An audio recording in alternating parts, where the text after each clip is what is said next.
여러분 안녕하십니까? 최진봉의 보이는 라디오 주말편 번외편으로 오늘 4시 반부터 또 시작을 합니다. 오늘 특별히 남들이 보면 저랑 비슷하다고 생각하실 텐데 저보다 동생인 박진영 평론가 모시고 말씀 나누겠습니다. 어서 오십시오. 네, 안녕하세요. 안녕하십니까? 대한민국 유일의 정치 비평가 박진영입니다. 아, 평론이 아니고 비평가. 저는 차별화를 위해서 비평가라고 이렇게 얘기하시는군요. 좀 더 크리티컬하게, 크리티컬하게. 좀 더 냉소적이고, 냉소적이고. 제가 좀 그렇지 않습니까? 네. 그렇죠, 약간. 까칠하게 접근하겠다 이런 취지에서 예. 저는 앞으로 비평가로 비평가로. 네. 정치 비평가 박진영 비평가 함께하도록 하겠습니다. 네, 안녕하세요, 박진영입니다. 예, 본인 이제 정치 쪽에 이제 연구도 많이 하시니까 어떤 분야를 주로 연구를 많이 하시죠? 주로 뭐 이제 예. 정당하고 선거 쪽에 일을 많이 했고요. 예.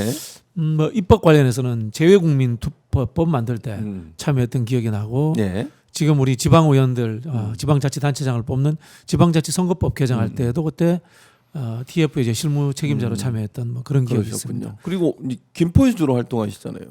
김포에서는 이제 뭐 출마를 위해서 예. 생각을 했었는데 지금 뭐 그런 생각들은 접고 그건 아니고. 네. 징글징글합니다. 정치판이 네, 그렇다는 말씀이신 네. 거죠. 왜냐하면 한 번씩 이래 우리 정치가 탁월한 지도자 복은 있는 것 같은데 구조적으로 발전하지 못하는 것 같아요. 이거는 근본적으로 우리 국민들이 정치에 대한 공부를 어릴 때부터 제도적으로 보장받지 못해서 그래요. 보장받지 이게 못해서 그렇다. 군사 독재 정권을 겪으면서 네. 정치 수업 자체가 어릴 때 시수가 너무 줄어들어 버려요. 민주주의 교육을 못 받는 그런 국민들의 속에서 이렇게 훌륭한 국민들로 성장했다는 것만으로도 저는 대단하다는 생각입니다. 그러니까 정치 독재 국가 이런 독재 정권 이런 것들 때문에 결국 민주주의 공부를 좀 못했다. 아니 뭐 선진국들은 국영수보다 사회 수업 더 많이 하잖아요. 그렇죠. 그렇지 않습니까? 네. 우리 사회 수업 시수가 얼마나 적습니까? 그런 거 한번 생각해 보시죠. 그럼에도 불구하고 우리 대한민국 국민의 역동성은 위대하다.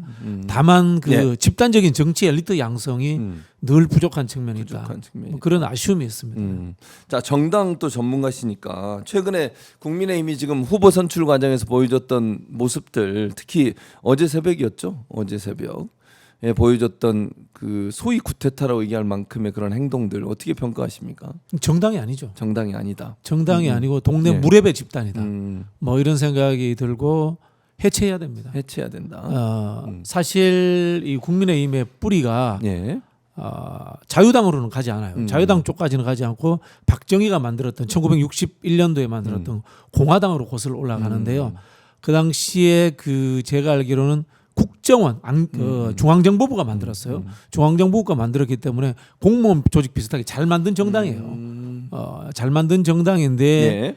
이게 이제 그 군사 파쇼 이게 흐름이 오다가 그 다음에 이제 시장주의자들이 이제 또 포함됩니다. 그게 이른바 민자당 시절에 YS 계보가 들어가서 시장주의 보수와 군사 파쇼 보수가 합쳐서 이렇게 운영이 오다가 이명박 박근혜를 겪으면서 완전히 망했어요. 망했다. 이른바 이명박이 시장주의 보수인데 너무 사적 이익에 집착하는 정권이. 그 시장주의 보수는 시장의 건전성이라든가 시장의 그 민주주의, 시장 민주주의를 따라야 되는데 이명박 정부가 시장주의 보수를 완전 망가뜨려 버린 거예요. 그리고 박근혜가 탄핵당하면서 그나마 명맥을 이어오던 엘리트 군사 파쇼들도 보수들도 없어져 버린 거예요. 그래서 이제 정체불명의 기회주의자 불나방 집단이 국민의힘의 주류가 됐는데 뭐 대표적인 게 윤석열이기도 하고 권성동이기도 하고 권영세, 한덕수, 뭐 한동훈 이런 류의 인간들인 거죠. 뭐 쉽게 말하면은 수준 떨어지는 관료들이 저당의 주류가 된 거예요. 그래서 밤에 그런 일이 벌어졌다. 근데 그렇죠. 그런 행동을 하면서도 전혀 부끄러움을 모르잖아요. 그 관료 이런 겁니다. 우리가 이제 경제, 정치, 행정 이야기할 때 경제는 정치하고 굉장히 좀 반대 측면이 있어요. 어떤 정치학자들은 그런 이야기를 하거든요. 정치는 경제에 반하기 위해서 존재한다. 경제는 이윤 추구를 위한 약육강식입니다. 그런데 반대로 정치는 이윤 추구가 아니라 정당성입니다. 누구나 평등한 거예요. 경제가 1달러의 평등이라면 정치는 사람 하나하나마다 평등한 거예요. 예를 들자면 경제에서는 100달러 가진 사람과 1달러 가진 사람은 사람이 다른 거예요. 100달러 가진 사람은 100표, 1달러는 한 표예요. 정치는 100달러를 가지나 10,000달러를 가지나 1달러를 가지나 다 같은 한 표예요. 네. 이게 인간의 기본권이라는 평등에 기반한 겁니다. 그래서 네. 경제와 좀 달라요. 그럼 행정은 뭐냐? 행정은 정치의 하위 전달 체계예요.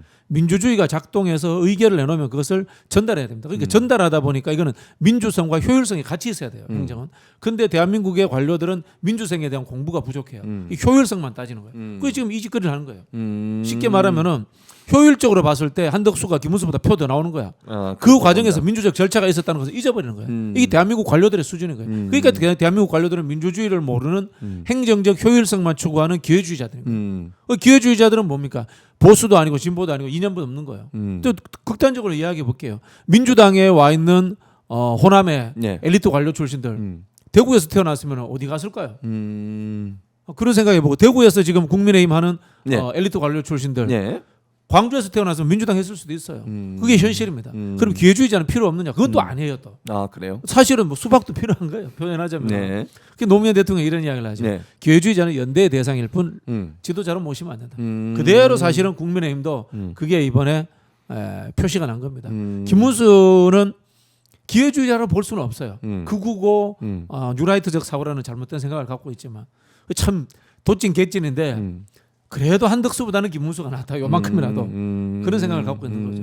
근데 쌍권 입장에서는 그러니까 소위 권성동 기회주의자입니다. 그 사람들은 네. 기회주의자. 그래서 그 보수도 보수 아니에요. 그 사람은 기회주의자들. 단순히 그냥 표만 의식해서 표가 더 많이 나올 수 있다는 그런 가능성 때문에 그렇게 했다고 보세요. 그러면. 아니 그러니까 뭐 그 사람들은 이재명 대표도 데리고 갈 사람이에요.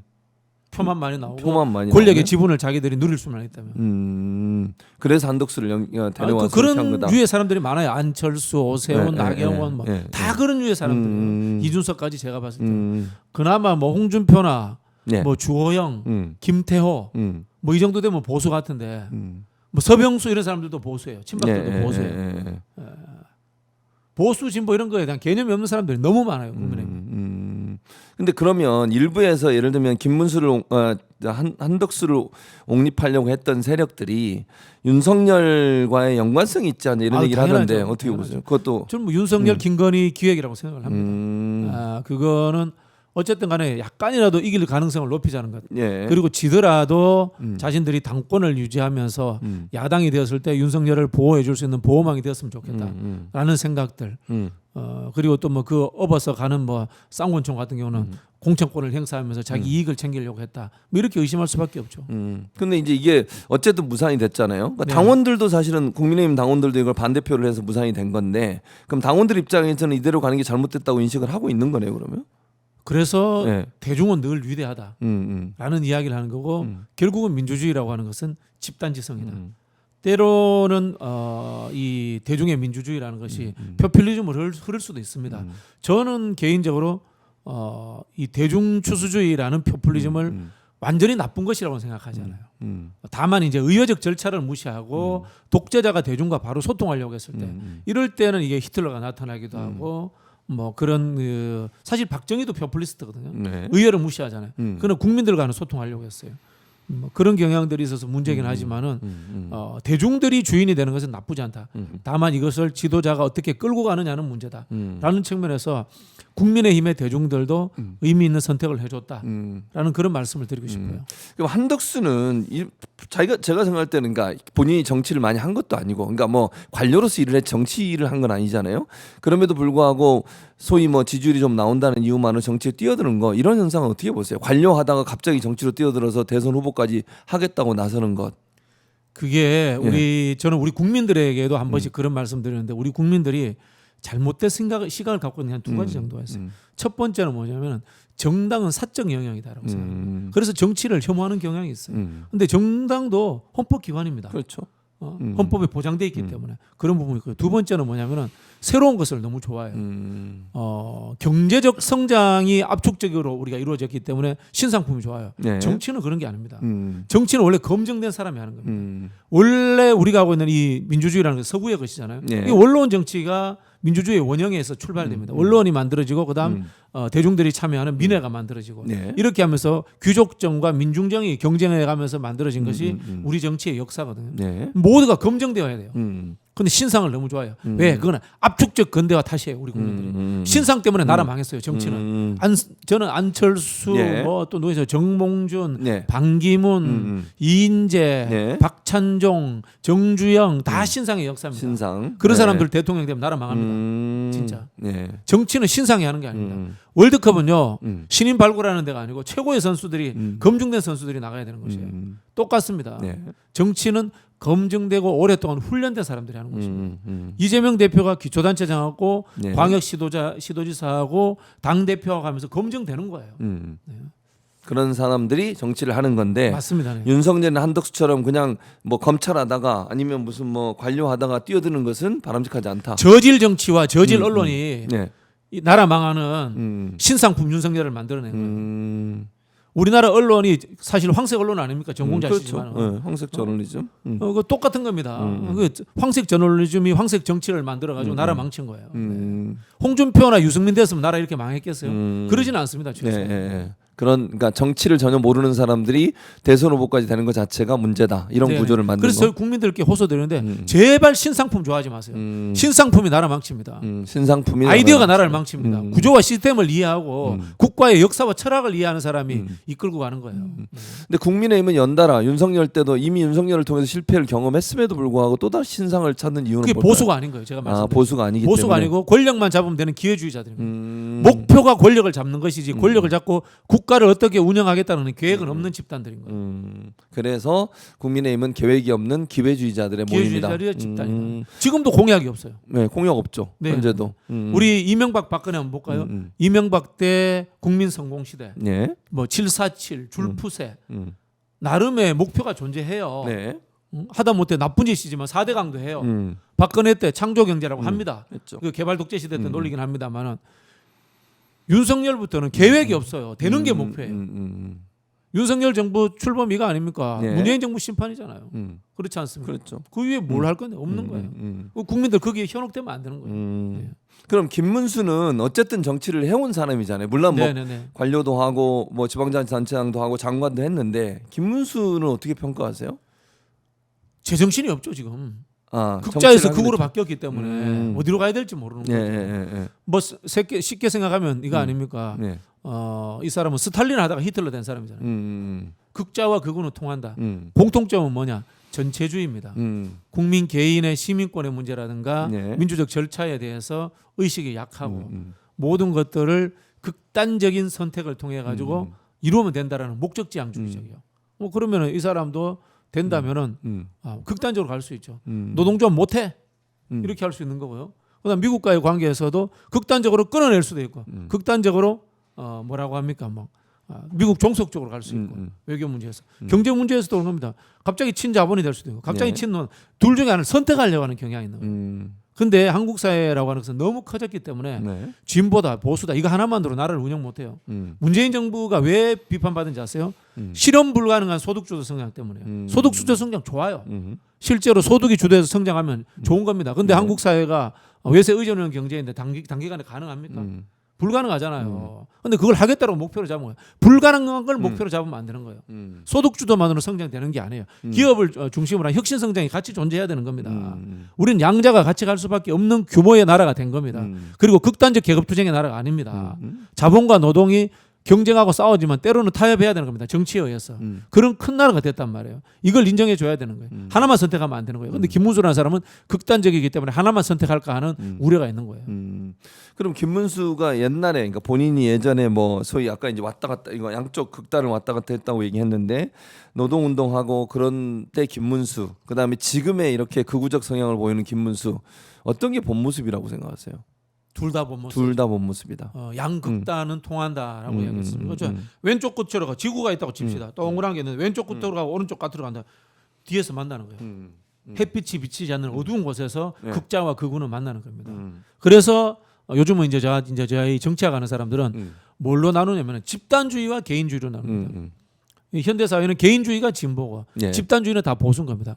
극단적 이 국가 사회주의도 보수인 거고 극단적 전체주의도 파시스트도 보수인 거고 알고 보면 다 극단적 보수들인 겁니다. 그렇게 해석하는 사람들이 있어요. 그럼 결국은 이 김문수의 지금의 모습이나 예전의 김문수도 결국은 둘 다 본 모습이다. 전체주의자니까. 전체주의자. 개인을 중요시 여기는 게 아니고 집단을 중요시 여기는 박정희하고 똑같은 거예요. 우리 박정희 시대 때 나는 민족 중에 역사적 사명을 띠고 이 땅에 태어났잖아요. 내가 왜 민족 중에 역사적 사명을 띠어야 됩니까? 나 띠고 싶은 생각이 없어. 개인이 국가를 위해서 존재해야 된다는 것 자체가 잘못된 생각이에요. 개인들의 자유로운 연합체가 국가다라는 사회계약론적 사고를 해야 되는데 그런 사고를 스탈린도 하지 않고 히틀러도 하지 않고 그때 김문수도 하지 않고 지금의 김문수도 하지 않는 거예요. 그때 김문수는 노동자 중심주의인 겁니다. 그렇죠. 노동자 중심의 나라인 겁니다. 지금의 김문수는 뭡니까? 국가 중심의 국가입니다. 똑같은 거예요. 알고 보면 국가 조합주의인 거예요. 노동자 중심도 국가 조합주의. 국가 조합주의라고 이야기를 합니다. 그걸 우리가. 노동자 중심도 그렇게 얘기할 수 있다 이런 얘기예요. 네네네. 그러면 김문수가 지금 현재 대통령이 되려고 하는 목적은 과연 뭘까요? 어떤 목적일까요? 뭐 전체주의적 사고들을 가지고 뭐 개인의 어떤 야망 이런 것도 있는 것 같아요. 내가 이렇게 고생했던 엘리트인데 한국 사회에서 네. 나 같은 사람이 한번 되어야 되는 거 아니야? 내가 민주화 운동도 했고 그 다음에 우파가 돼서 또 우파 대중운동도 했고 나 같은 사람이 되어야 되는 거 아니냐? 라는 어떤 선민적 의식이 있는 것 같아요. 플라톤적 선민의식 이런 게 있는 것 같아요. 플라톤적 선민의식. 아니, 플라톤적 선민이기 때문에 고뇌해가지고 국자에서 극으로 간 거예요. 그 사람은. 지금 뉴라이트 된 사람들이 그런 생각들을 많이 해요. 나는 엘리트였고 똑똑하고 나는 선민적 생각을 갖고 있기 때문에 나는 고민해가지고 세상에서 극자에서 난 극으로 갔어. 이런 생각들을 많이 해요. 진중권 같은 인간이죠. 진중권도 그럼 같은 부류의 사람이다. 같은 부류의 인간이죠. 다만 이제 진중권은 전체주의자는 아니죠. 전체주의자 아니다. 그러면 이거 갑자기 궁금해졌는데 이낙연은 어떻게 분석? 그럼 그 분석할 뭘 그런 사람을 분석을 해요. 김문수보다도 못한 사람이에요. 그 사람은. 분석할 가치가 없는 사람입니다. 제가 극단적인 질문 드려볼까요? 무슨 질문이에요? 이낙연이 대구에서 태어났으면 민주당 했을까요? 아니 안 했을까? 이걸로 저는 다 정리된다고 봅니다. 한국 사회. 한국 사회는 아직도 지역주의 정치가 첫 번째 변수로 작동하기 때문에 저 사람 대구에서 태어나서 민주당 했을까? 이거 물어보면 그냥 다 끝난다고 봐요. 그러면 김문수는 어쨌든 그 예전의 모습이나 지금 모습이나 각각의 본질의 모습이지만 그 자체가 전체주의를 기반으로 하고 있는 전체주의와 엘리트주의, 선민의식. 네. 그게 복합적으로 작용해서 지금의 김문수를 형성하고 있다. 저는 그렇게 봅니다. 그럼 국민의힘은 아까 얘기했듯이 이명박 박근혜 정부를 지나면서 국민의힘이 완전히 변질됐다 이렇게 보는 거는 이명박이 거의 사자에 가깝잖아요. 근데 이명박을 추종했던 사람들은 시장 보수야. 근데 이명박이 괜찮은 시장 보수인 줄 알았어. 근데 들어오고 보니까 노무현 대통령에 대한 질투심이라든가 정권의 안정을 위해 가지고 탄압을 하는 거예요. 상대를 탄압을 하고 민주주의를 위반하는 거예요. 그런 상황 속에서 또 하나의 뭔가 하면 사적 욕심 때문에 이명박 주위의 사람들이 어떤 이익 편취를 위해서 나쁜 짓을 하는 거예요.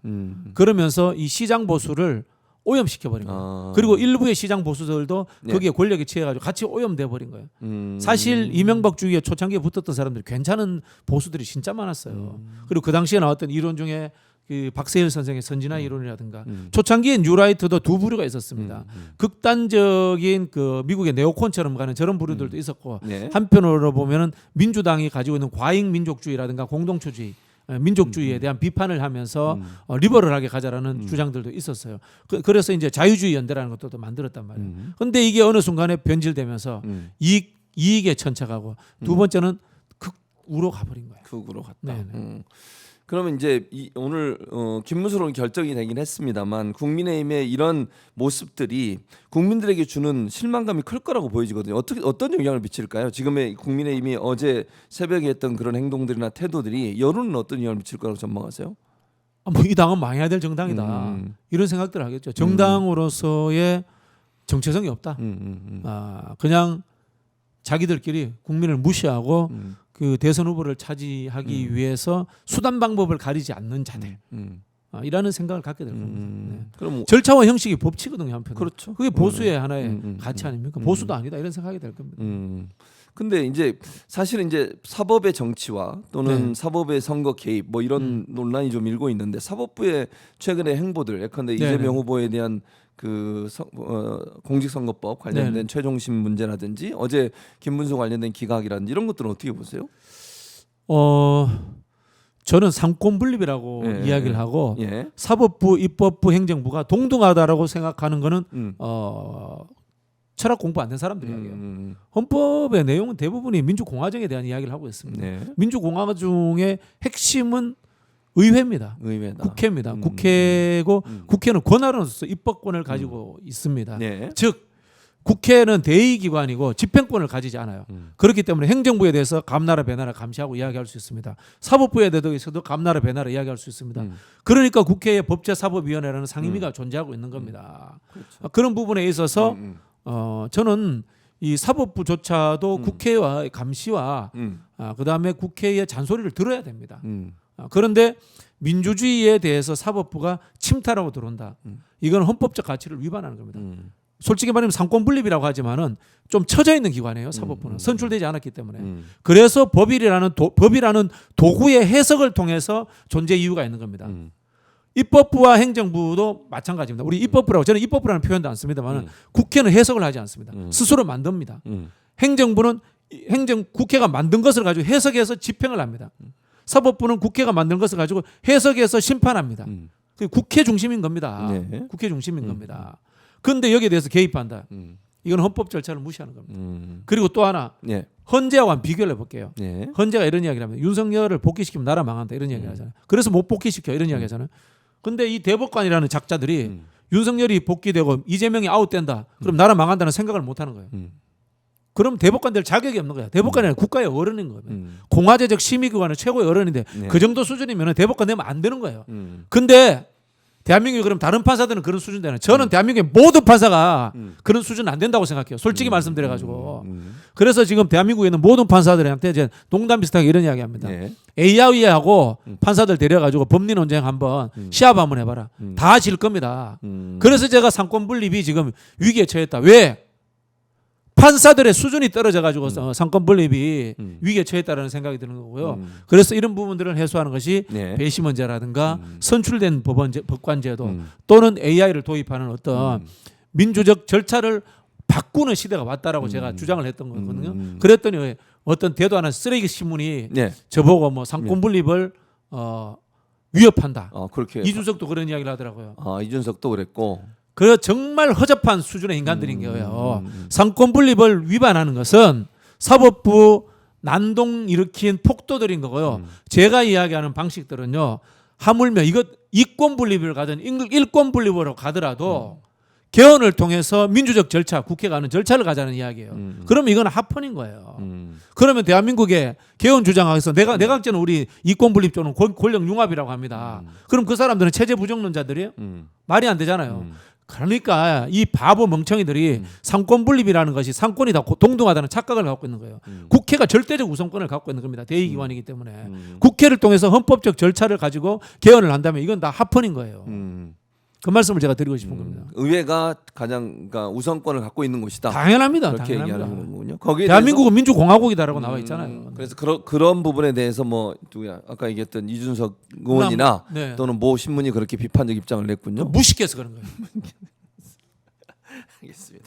자 이제 그러면 어쨌든 대진표는 확정이 됐어요. 김문수, 이재명 그리고 이제 권영국인가요? 그분이시죠? 눈지도 모르겠어요. 뭐. 별 관심이 없습니다, 솔직히.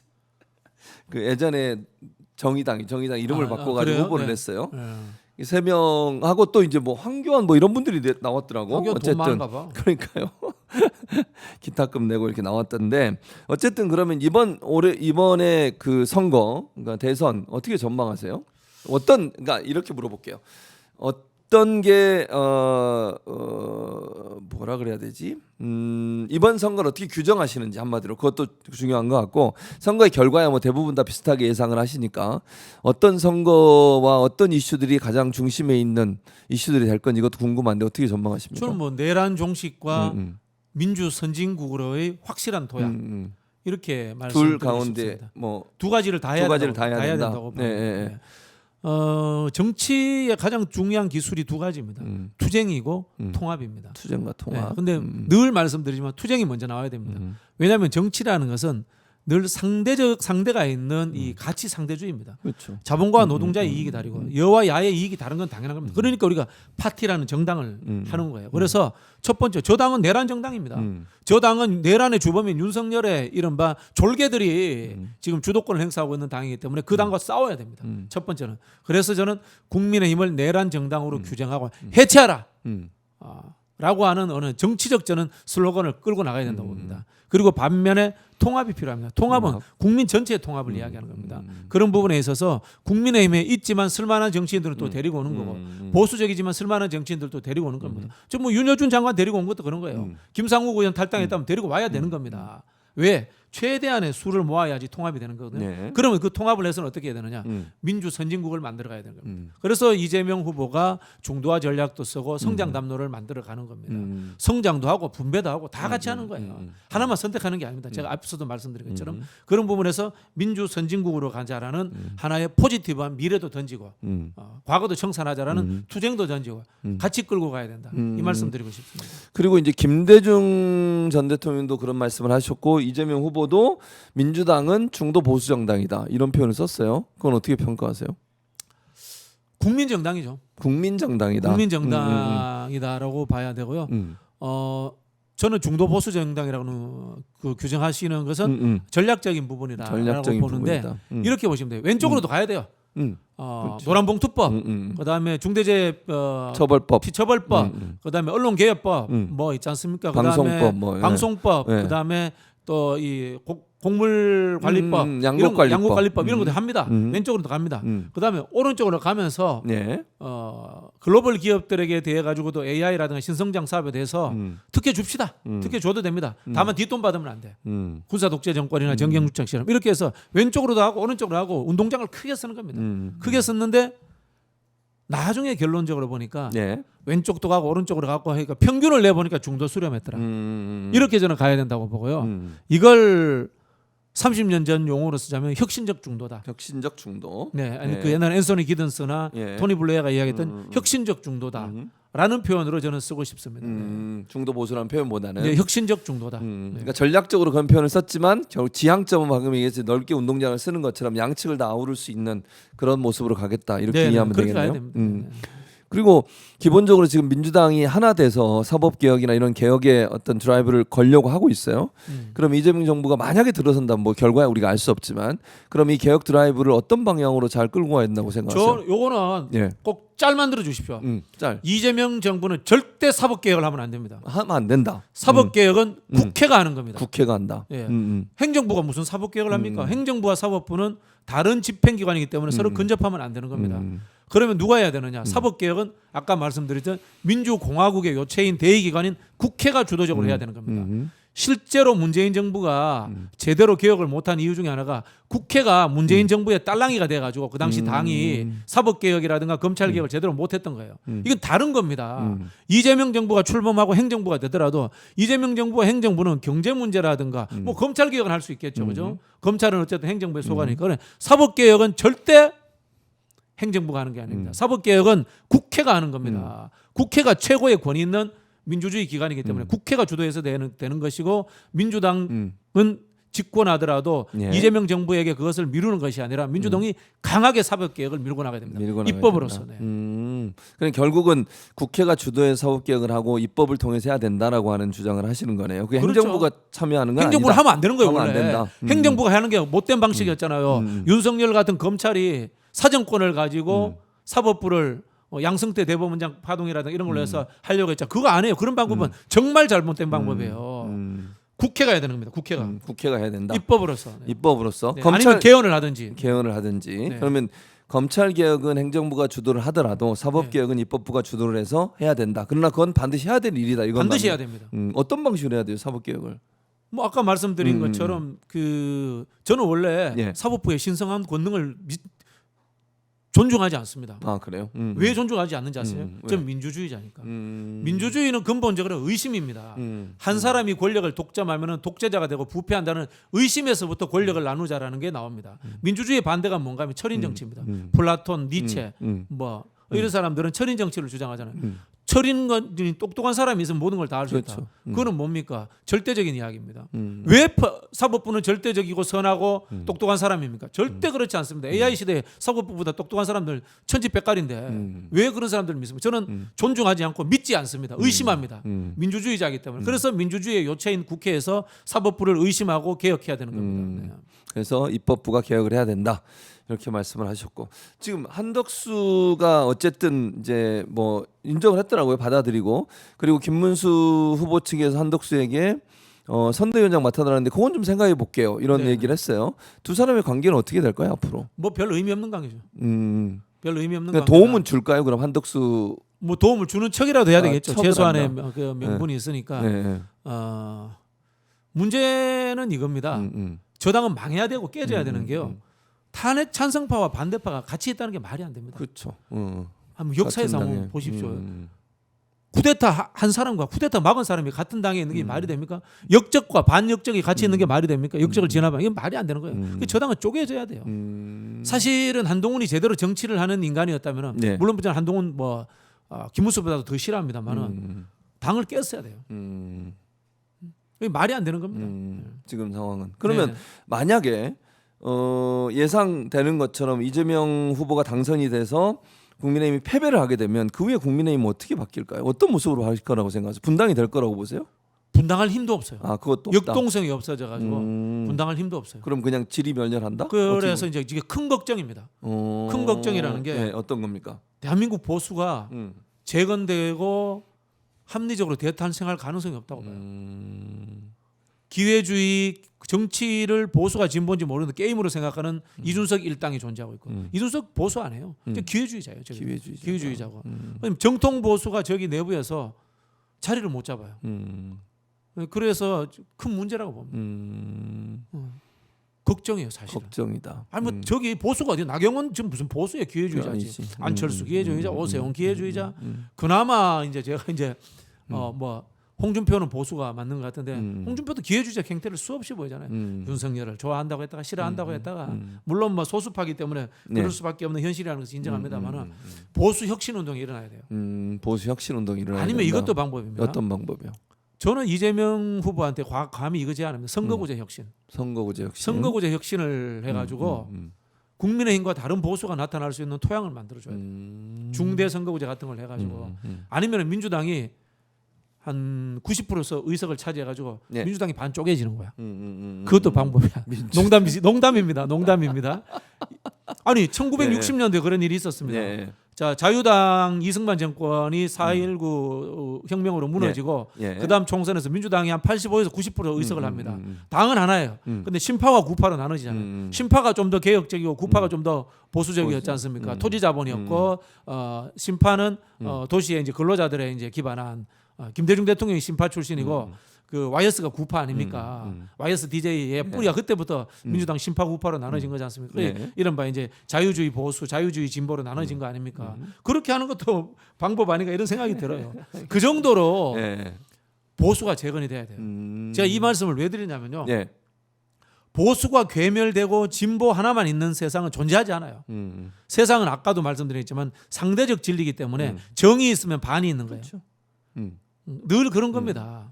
그런 부분에서 보수 재건이야말로 이재명 정부의 성공을 위해서 굉장히 중요하다. 필요하다. 합리적 비판을 해야 되고 합리적 견제를 이재명 정부에 대해서도 해줘야 됩니다.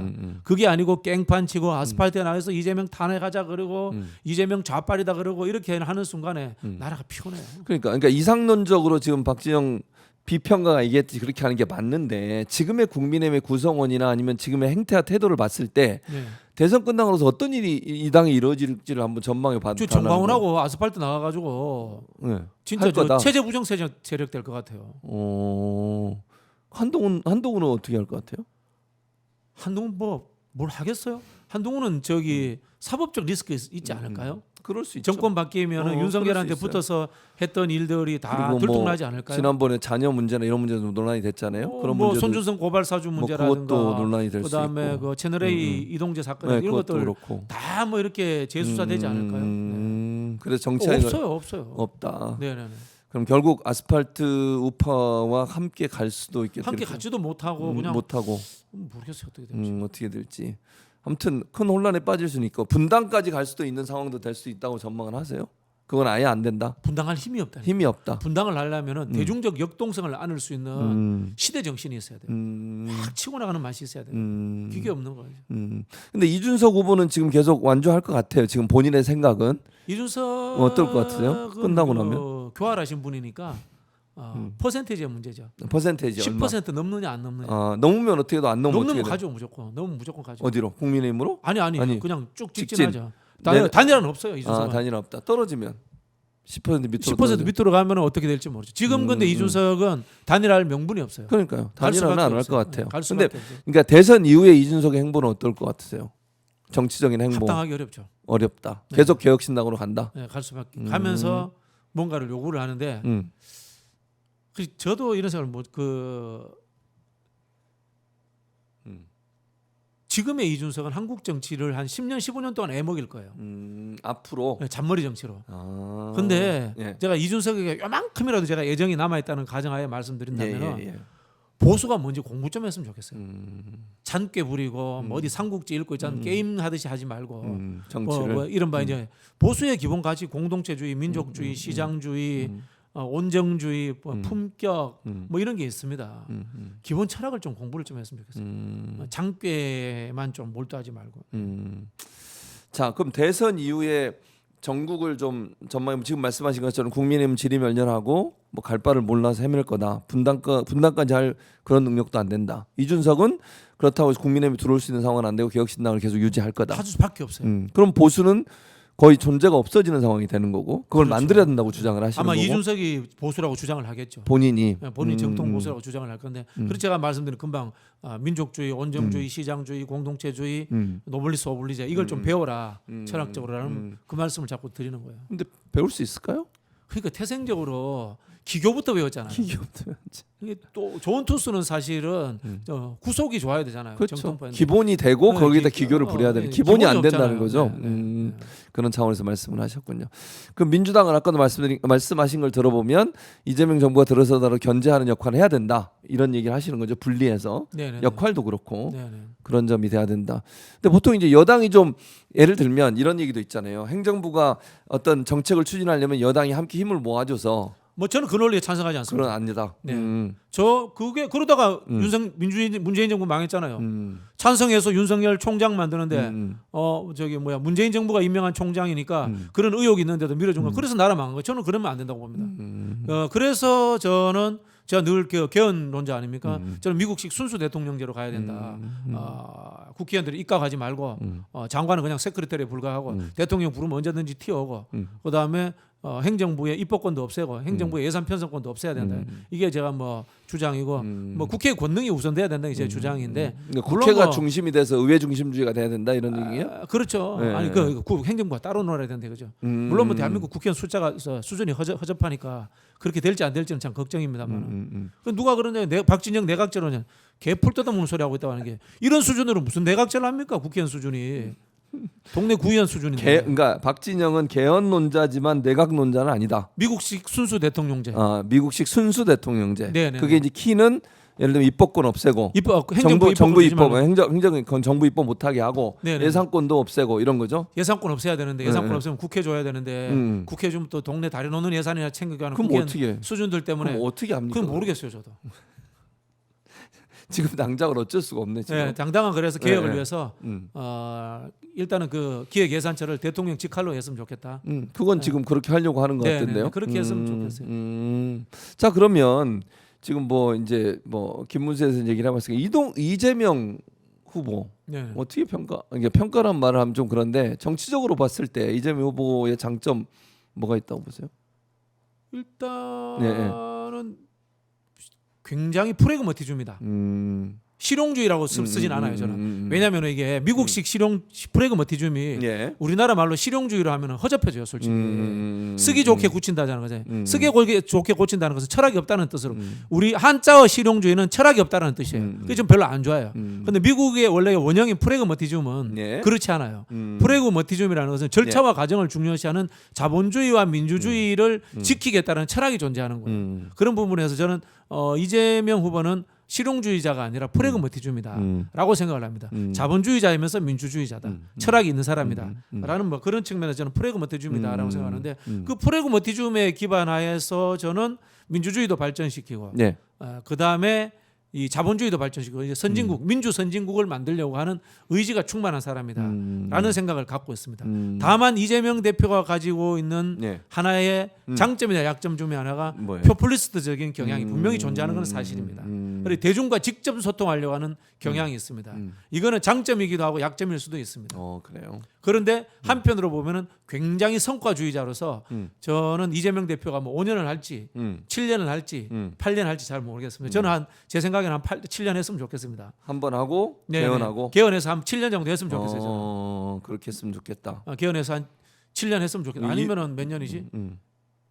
5년 하고 그러니까 2년을 더 한다. 내년에 개헌하면 어때? 5년밖에 못 하나? 그럴 수도 있죠. 이게 법을 어떻게 만드냐의 문제이긴 하지. 예를 들면 이 사람부터 적용할 거냐 아니면 다음 대통령부터 적용할 거냐 이렇게 얘기할 수 그거 있지만 아세요? 뭐요? 이것도 논쟁거리인데 헌법의 부칙에 지금 대통령은 적용되지 않는다라고 있잖아요. 개헌할 때 그거 없애버립니다. 그러니까 그럴 수 있죠. 헌법은 현재적 시각에서 보는 거거든. 그 부칙에 있는 지금 대통령은 해당되지 않는 걸 없애버리면 지금 대통령이 할 수 있어요. 할 수 있죠. 과거 옛날에 박정희 삼성 개헌도 그렇게 다 했단 말이에요. 맞아요. 그래서 저는 뭐 개헌해서 한 7년 해도 된다고 봐요. 성과를 내기 위해서. 사실 대통령이 한 8년 정도는 해야지 성과를 내거든. 미국처럼 한 8년 두 번. 그런 부분이 있거든. 특히 이제 거시경제 정책이라는 것이 4년 동안 성과 못 내잖아요. 4, 5년 동안. 그렇죠. 뭐 그런 부분에서 그런 부분에서 성과를 굉장히 낼 것이다. 근데 그게 약점이 될 수도 있다는 말씀이신 거잖아요. 장점이면서 약점이라며. 장점이면서 약점일 수 있죠. 어떤 약점이 될 수 있냐면은 국회를 도구로 쓰려고 하는 거예요. 만약 그럴 경우에 그러니까 국회를 독립적으로 운영할 수 있도록 하면 문제가 안 되지만 만약에 그 도구로 활용하려고 하면 그게 문제가 될 수 있다. 그렇게 말씀을 하죠. 그게 여기에서 또 굉장히 또 철학적인 이야기가 나옵니다. 민주주의는 최종 목표인가 도구인가라는 이야기가 나옵니다. 교수님 어떻게 생각하세요? 민주주의가 도구죠. 최종 목표는 아니지. 맞습니다. 동의합니다. 진짜 동의합니다. 저도 민주주의 도구입니다. 그래서 민주주의는 포퓰리즘이 될 수밖에 없는 태생적 약점을 갖고 있음에도 불구하고 우리가 민주주의를 하고 있는 거예요. 사실은 민주공화국이라고 이야기를 하는데 대한민국 헌법이 재밌는 거 아세요? 대부분의 헌법에 민주주의를 잘 담아놓지 않아요. 공화국이 우선이야. 공화국이. 공화가 우선인데 우리는 민주주의가 없어요. 대한민국 헌법을 누가 좌파적이다 이렇게 이야기하는 사람도 있어요. 유진호가 좌파 출신이잖아요. 그런 점에서 헌법을 만들었던 그런 측면들도 존재하고 있거든요. 그래서 사실은 저는 이재명은 공화주의자라고 봅니다. 공화주의자다. 공공선을 추구한다. 그리고 그 과정에서 민중들과 직접 소통하는 약간 포퓰리즘적 민주주의자도 가지고 있다. 그렇기 때문에 오히려 성과를 내는 데는 훨씬 더 유리하다. 저는 이렇게 좀 평가하고 싶어요. 그래서 엄청난 성과를 낼 것 같아요. 엄청난 성과. 그래서 이제 본인은 이야기하고 있지 않지만은 이재명 대통령이 되면은 세계 경제 5위, 주식 5천, 주가 5천, 그다음에 국민소득 5만 불 시대 좀 만들 것 같아요. 그러니까 민주주의라는 게 어쨌든 대중들의 인기와 동의로 끌어내는 거잖아요. 그걸 다른 말로 표현하면 포퓰리즘이 될 수 있는 거지 사실은. 그렇죠. 네. 그러니까 어차피 뭐 대중들이 여론으로 지지를 끌어내는 거고 그건 성과로 보여줘야 되니까 그런 점에서 본다면 포퓰리즘이라고 볼 수도 있다 이런 얘기인 것 같아요. 네. 자 그러면 이게 이제 앞으로 뭐 개헌은 어느 정도 이제 할 가능성이 있다고 보여져요. 꼭 했으면 좋겠어요. 그러니까 꼭 했으면 좋겠는데 어떤 점을 바꿔야 된다고 보세요? 개헌하면서 꼭 바꿔야 되는 점. 꼭 했으면 좋겠는 게 일단 저는 첫 번째는 행정부의 입법권을 없앴으면 좋겠어요. 행정부의 입법권을 없앤다. 행정부의 입법권을 없앴으면 좋겠고 그다음에 사법부 개혁이 심각하다. 사법부의 절차적의 과정 중에 한 번 정도는 선출직 과정이 있어야 돼요. 예를 들면서 판사들이 직위가 올라갈 미국은 선출직을 해요. 판사 검사를 뽑는데 그 과정이 있어야 된다라는 생각이 듭니다. 한 번 정도는 전부 다 선출직으로 해버리면은 이 사법부까지 포퓰리즘이 너무 심하게 들어갈 수 있으니까 이 평판사 할 때는 그대로 하더라도 진급할 때 한 줌쯤이나 이런 식에는 그때는 한 국민적인 검증 절차가 있어야 되고 필요하다. 사실 우리 미국의 대법원장도 임명하지만은 미국의 대법관들은 국민적인 스타들이잖아요. 맞아요. 그렇죠. 국가의 어른으로서 인정받는 사람들인데 우리는 누군지도 모르고 그냥 대통령에서 임명되잖아요. 그렇죠. 그런 부분에서 그 사람들이 주 판사라든가 이런 것들 거칠 때 한 번씩 선출되잖아요. 선출해요. 그 과정들이 검사들도 선출해요. 네, 그 과정이 있어야 된다고 주에서는. 봅니다. 네. 그러니까 그거는 국민적 어떤 여망. 그래야 정말 공정하게 하지 않겠어요? 그리고 행정부도 개혁돼야죠. 행정부 개혁의 핵심은 관료들의 힘을 빼야 됩니다. 선출되지 않은 자들이 왜 저런 그래 쉽게 말하면 이겁니다. 네. 지금 예산 편성권을 기재부가 갖고 있는데 대통령이 갖고 가야 돼요. 선출된 자리 예산 편성권을 갖고 가야 돼요. 기재부 관료가 왜 예산 편성권을 가집니까? 대통령이 가져야 돼요. 네. 아니면 국회가 가지든지.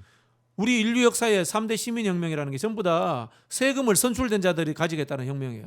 미국의 독립전쟁 뭡니까? 보스턴 차 사건. 대표 없는 곳에 과세 없다. 딱 그 이야기 하잖아요. 프랑스 대혁명. 예산 편성권 누가 가지게? 국민의 대표가 가지겠다. 영국의 명예혁명도 마찬가지입니다. 왕이 아니라 의회가 가지겠다는 거예요. 다 선출된 사람들이 예산 편성권 가지는 거예요. 그런데 왜 기재부 관료들이 가죠? 이거 진짜 깨야 됩니다. 그거 바꿔야 된다. 관료들의 나라 해체해야 됩니다, 진짜. 대한민국 우리 생각하기에 민주당이 집권하는 거죠. 예. 국민의힘이 집권하는 거죠. 위에 가서 그냥 폼 잡다 오는 거야. 뭔지도 모르고 정당 출신들 수준이 떨어져가지고. 그럼 뭐냐? 예. 관료들의 나라입니다. 관료들의 나라. 이거 정말 깨부셔야 됩니다. 그래서 제가 연정까지 주장하는 거예요. 진보의 눈, 보수의 눈이 아닌 대의민주주의 기관의 눈으로 정부를 한번 통제해보자라는 주장까지 제가 드리는 거예요. 아니 이제 스포츠 보내면서 이런 질문 하시는데 이게 이런 질문에 답변을 어떻게 할지 모르는데 한번 하셔도 되고 안 하셔도 돼요.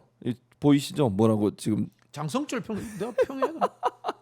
그 지금 질문이 와서 지금 장성철은 어떻게 생각하시나 이렇게 이제 일단 뭐 속으로 네. 이재명을 지지합니다. 이재명 후보를 지지합니다. 속으로. 예. 두 번째, 깊이나 철학적 그 가치를 갖고 있지는 않아요. 다만 언론이 좋아하는 균형감을 가지려고 해요. 양비론입니다. 양비론. 예, 그런 문제점이 있어요. 예. 알겠습니다. 뭐 사람에 대한 평가니까 그 정도로 하고. 예. 그래서 그러면 이제 박지영 비평가가 볼 때 우리나라가 지금 여러 가지 얘기를 하셨는데 기본적으로 이재명 정부가 앞으로 해야 될 뭐 물론 입법부는 사법 개혁해야 되고 네네. 이재명 정부는 검찰 개혁해야 되고 또 이재명 정부 해야 될 일들 뭐 혹시 생각하신 거나 아니면 제안할 게 있으십니까? 첫 번째 내자는 국민들을 잘 먹고 잘 살게 해야죠. 잘 살게 해야 된다. 잘 먹고 잘 살게 해야죠. 그게 저는 뭐 중요하다. 첫 번째 요소다라고 생각을 합니다. 그리고 구조적인 문제를 이제는 해결해 주셨으면 좋겠어요. 어떤 구조적... 그게 개헌입니다. 저는. 개헌이다. 네, 개헌과 선거구제 개편. 예. 선거구제 개편. 선거구제 개편, 네. 중대 선거구제로. 그래서 사실 민주당이 하려고 했는데 국민의힘이 많이 반대해서 그런 거 민주당 아닙니까? 내부가 더 반대 많이 합니다. 그랬어요? 민주당 수도권 국회의원들이 제일 반대하고 호남 국회의원들이 제일 반대합니다. 우리 지난번... 내부의 기득권이 상당합니다. 저는 그래요? 민주당 같은 이 수준 떨어지는 국회의원들 사이에서 이재명 후보 같은 탁월한 분이 나왔다는 게 대단하다고 봅니다. 왜냐하면 변방에서 태어나서 이렇게 탁월한 분이 나온 거예요. 저는 그래서 저는 국민의힘이 반대하는 줄 알았어요. 그게 아니고 민주당 내부에서 반대가 더 심해요. 민주당 내부의 반대가 더 심합니다. 수도권 의원들이. 그렇죠. 중대하면은 국회의원 숫자가 줄어들지. 수도권에서. 네, 맞아요. 그래서 저는 국회의원 숫자도 늘려야 된다고 봐요. 그리고 개헌하면 상원도 만들어야 된다고 봐요. 상원도 만들어야 되나요? 네. 이원제로 가야 된다. 네네. 법사위를 상원으로 하면 되잖아요. 네, 이거 상원이 네. 있잖아요. 개헌 안 해도 가능한 거 아세요? 어떻게요? 예를 들면 선거구제를 국회의원을 지금 현재 지역구에서 한 300명 뽑습니다. 네. 지역구에서 맞아요. 300명 뽑고 뽑죠. 그다음에 전국 단위로 50명 뽑는 거야. 이 전국 단위로 뽑는 50명은 전부 다 법사위로 집어넣어 버리는 거야. 그리고 법사위의 상임위에 해당되는 소위를 다 만들어 주는 거야. 지금 그러니까 예를 들어 어쨌든 법사위가 상원 역할을 하니까 네네네. 그 역할을 제대로 하게 해주다 이런 의미군요. 그렇죠. 그거 개헌 안 하고도 가능해요. 현재 체제로서 가능하다. 가능하고 비례대표 없애야 된다고 봐요. 대한민국의 비례대표 정당 민주주의가 자리 잡지 못하고 정당 엘리트 수준이 떨어지기 때문에 비례대표가 민주적으로 뽑힌 적이 단 한 번도 없습니다. 제가 말씀드리자면 훌륭한 사람 제대로 영입한 적도 별로 없고요. 영입이라는 것도 없애야 된다는 생각이 저는 비례대표도 없애야 된다고 생각해요. 이제 비례대표는 그럼 지금까지 뭐 어떻게 진행돼 왔다고 보세요? 왜냐하면 일반 시민들은 잘 모르잖아요. 뭐 참 솔직히 뭐 적들이 뭐 지분 나누게 하고 뭐 영입하고 이렇게 해서 그렇게 해왔죠. 뭐. 네.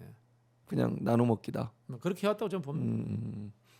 지금도 마찬가지 이렇게 보고 계시는 거죠.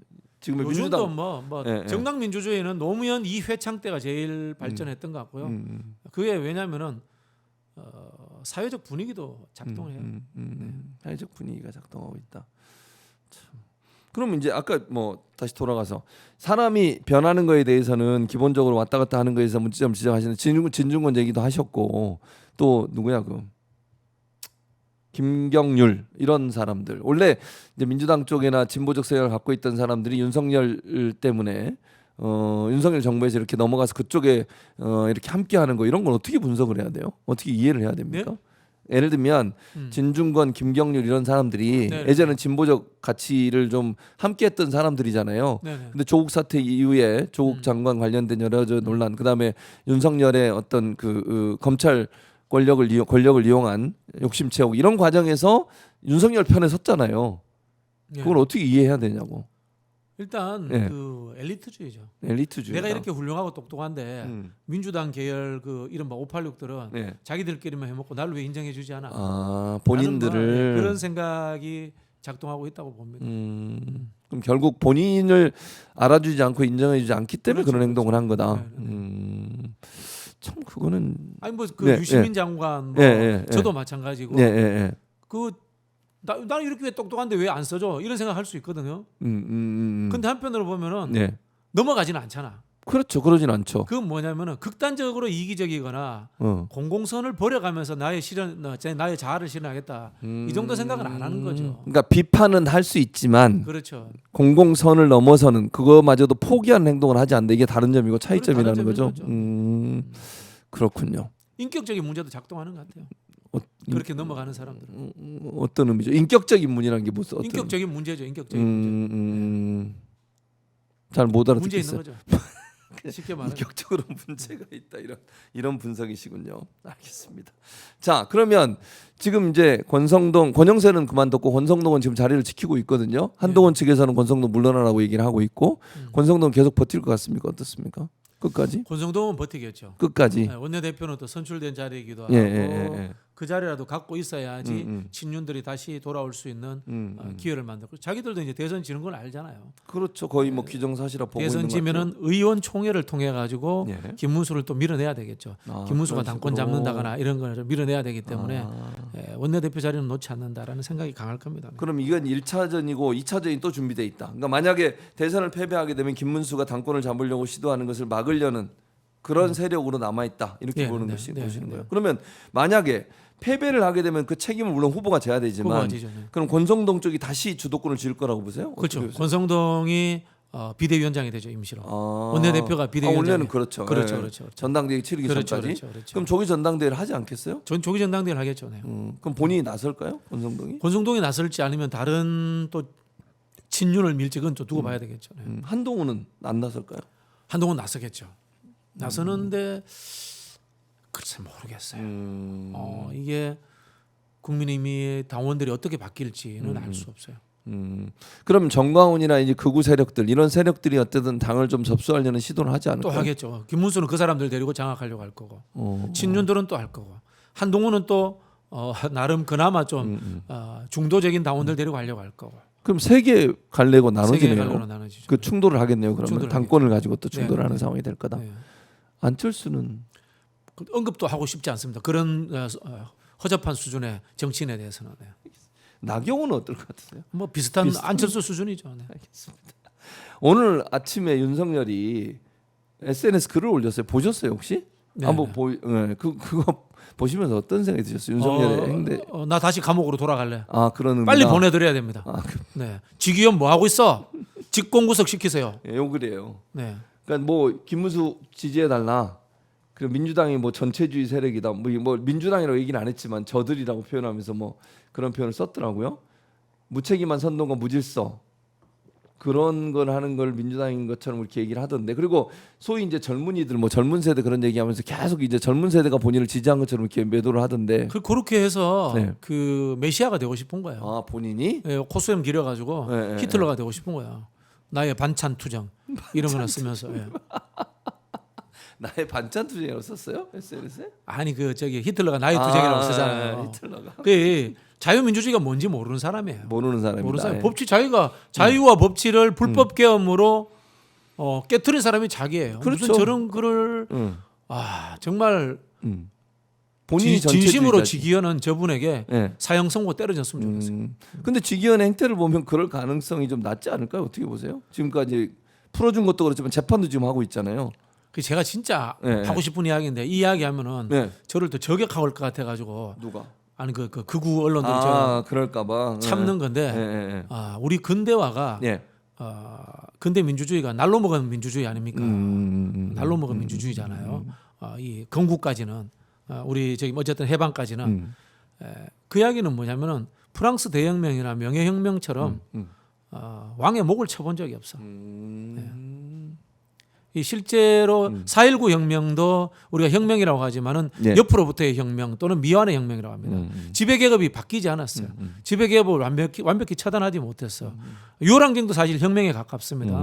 5.18 민주화운동도 혁명에 가깝습니다만은 성공했다라고 보기 어려운 옆으로부터의 혁명이에요. 지배계급이 완벽하게 바뀌지 않았어요. 지배계급을 처단해주지 못했어. 하물며 저는 우리가 8.15 해방된 것도 하나의 민족혁명이라고 봅니다. 민족혁명인데 친일파 청산을 못했기 때문에 네. 완벽한 혁명이 되지 못했습니다. 그래서 이 지배 엘리트들이 민중들을 두려워하지 않고 국민들을 개돼지로 보는 거예요. 지기현 같은 저런 인간들이. 정말 우리가 이 전두환이 지 생명을 그냥 안락하게 보냈어요. 사형 선고 받았음에도 불구하고. 그래서 누군가는 프랑스처럼 누군가는 근대 시민혁명처럼 왕의 목을 한번 쳤어야 되는데 라는 아쉬움이 남아요. 진짜. 그러면 두려워했을 거예요. 그런 게 없어서 결국은 이게 반복되고 있다 이렇게 말씀을 하시는 것 같네요. 자, 이제 마무리를 좀 슬슬 해봐야 될 것 같은데, 그러면 지금까지 국민의힘 윤석열 탄핵 이후 또는 비상계엄 선포 이후에 그런 아주 그냥 엄청나게 잘못된 행동을 한 이후에 국민의힘의 행태를 전체적으로 분석을 해주시면 어때요? 윤석열과 국민의힘 내란 사태, 내란 세력이죠. 즉 역사에서 사라져 줘야 됩니다. 그래서 저는 이거 제안 드리고 싶어요. 네, 어떤 겁니까? 국회에서 해야 됩니다. 국회에서 윤석열 내란 완전 종식을 위한 특별법 그리고 국회 차원의 특별조사단 사법권을 가지는 이게 꼭 필요하다고 봅니다. 이거는 이재명 정부는 안 합니다. 국회가. 행정부는 하지 않습니다. 행정부는 이런 거 안 합니다. 이재명 정부는 경제 올인합니다. 경제 올인과 검찰 개혁까지만 합니다. 네. 그래서 저는 이걸 통해 가지고 우리가 친일파 청산은 못했지만 친윤파 청산은 반드시 해서 선진국으로 가는 깔끔한 정리를 했으면 좋겠습니다. 그러면 그 사이에 그 과정에서 민주당은 어떤 역할을 했다고 분석하세요? 그러니까 민주당이 주도적으로 비판적으로 보시지만 주도적으로 해야죠. 아니 제 말은 내란 이후에 민주당의 지금까지 민주당 잘했어요. 굉장히 잘했습니다. 내란을 종식시켜가는 과정들, 그 다음에 이 사법부의 제2 쿠데타를 막는 과정들에서 민주당이 굉장히 잘했습니다. 굉장히 저는 잘했다라고 칭찬드릴 수밖에 없고요. 다만 이제 포지티브하게 이재명 정부가 선진 민주주의로 국가로 넘어가는데 민주당의 개별 구성원들이 그만큼 실력이 있느냐 문제는 앞으로 좀 더 키워야 될 문제다라는 생각이 듭니다. 그러면 지금 이제 아까 얘기했던 말과 연결시켜 보면 민주당의 구성원 자체에 대해서는 약간 비판적으로 보셨거든요. 그러나 내란 이후에 내란을 종식시키고 사법 쿠데타를 종식시키는 과정에서 민주당은 잘했다. 어떤 요인이 그 개별 의원들의 자질과 다르게 이런 효과를 냈다고 보세요? 분위기를 그렇게 만든 거죠. 이재명 체제라는 분위기가 그렇게 만든 거죠. 이재명 체제가 이재명 체제 지도부가 그 분위기를 끌고 가니까 의원들은 따라가는 거다. 따라가는 거죠. 그럼 결국 지도부의 역량 또는 지도자의 역량, 대표의 역량이 이게 컸다고 그런 볼 수 부분들이 있겠네요. 크게 작동했죠. 그럼 이재명 대표의 지도력이 결국은 내란 종식 그리고 이제 민주 시민들이 그걸 뒷받침해줬고요. 민주 시민들이 뒷받침. 아까 제가 말씀드렸잖아요. 이재명 대표는 살짝 포퓰리스트적인 경향이 있다는 게 리더십과 그다음에 민주 시민들의 힘을 가지고 중간에 끼워져 있는 의원이라는 정치 엘리트 집단들을 끌고 온 거죠. 끌고 온 거다. 결국 그러니까 리더십과 시민 의식. 그다음 파퓰리즘이라고 표현되는 소위 대중성 이런 부분들이 함께 결합을 해서 좋은 결과를 만들어냈다 이렇게 볼 수 있겠네요. 그럼 마지막으로 우리 이제 시청자분들에게 이번 선거에 대해서 규정을 한번 더 해주시고 아까도 하셨지만 내란 종식이냐 아니면 뭐냐 그리고 투표에 꼭 참여해야 되는 부분에 대해서 설명을 좀 해주실래요? 내란 종식과 대한민국이 민주 선진국으로 완벽하게 자리 잡는 전환점이 될 것이다라는 말씀을 드리고 싶고요.